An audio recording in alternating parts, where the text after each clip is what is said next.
अस्सलाम वालेकुम पाकिस्तान। हमीद नकीबी आपकी खिदमत में हाजिर है। एक ऐसा त्यारा जिसे रूस अपनी शान कहता है, एक ऐसी टेक्नोलॉजी जिसे दुनिया के कई मुमालिक खरीदने के ख्वाब देखते हैं और अब रूस ने भारत को दे दी है इस मोहलक हथियार की जान तक रसाई। जी हाँ, Su-57E दुनिया के ख़तरनाक तरीन स्टेल्थ फाइटर्स में से एक है। अब भारत के आसमान पर उड़ता हुआ दिखाई देगा, बल्कि भारत में बनता हुआ भी नज़र आएगा।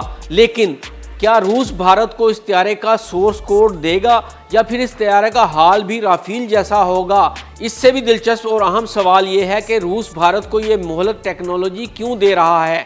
इस त्यारे में ऐसा क्या है जो दुनिया के लिए ख्वाब और दुश्मनों के लिए डरावना ख्वाब है? और क्या भारत एक बार फिर राफेल जैसी कैद में जाएगा या इस बार वाकई आज़ाद होगा? चलिए आज की वीडियो में करते हैं एक ऐसा धमाका खेज इंकशाफ जो सिर्फ दिफाई दुनिया का राज नहीं बल्कि एक बड़ी आलमी चाल का पर्दाफाश भी करेगा।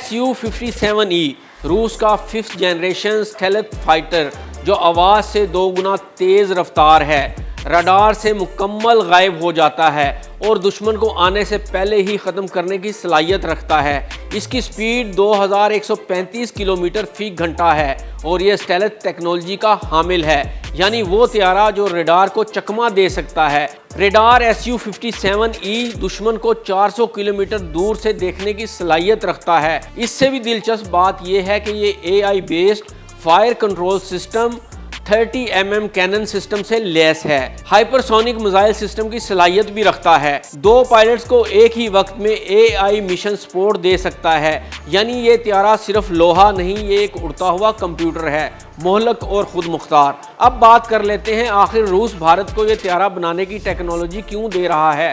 रूस ने भारत को सिर्फ Su-57E देने की पेशकश नहीं की बल्कि पूरा टेक्नोलॉजी पैकेज दे रहा है। मेक इन इंडिया के तहत मुकम्मल असेंबलिंग और प्रोडक्शन भी भारत में ही होगी। हिंदुस्तान एरोनॉटिक्स की फैक्ट्रीज में पुर्जे बनेंगे। इस टेक्नोलॉजी ट्रांसफ़र के तहत भारत को इजाज़त होगी कि वो अपने सिस्टम्स, मिसाइल्स और रेडार्स इस पर इंस्टॉल कर सके, यानी अब भारत अपना 5th जनरेशन त्यारा खुद तैयार करेगा। अब बात कर लेते हैं कि आखिर रूस ये टेक्नोलॉजी भारत को दे क्यों रहा है। ये सिर्फ एक डील नहीं, ये एक आलमी शतरंज की चाल है। रूस चाहता है कि भारत अमेरिका और फ्रांस के दफाई शिकंजे से निकले। रूस चाहता है कि चीन के खिलाफ भारत को एक बैलेंसिंग फोर्स बनाया जाए। रूस चाहता है कि Su-57 प्रोग्राम को माली मदद और आलमी वकार मिले।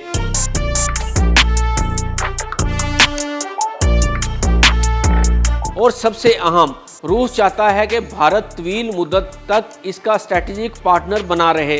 जहां इस डील के कुछ फ़ायदे हैं वहीं कुछ नुकसानात भी हैं। तो आइए अब देखते हैं कि वो नुकसानात क्या हैं। तो जनाब, जहां ये सौदा एक सुनहरी मौका है वहीं इसमें कुछ खुफिया जंजीरें भी हो सकती हैं। क्या रूस भारत को मुकम्मल सोर्स कोड देगा?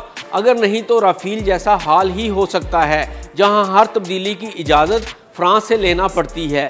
क्या रूस किसी दबाव पर भारत की आज़ादी पर समझौता करेगा?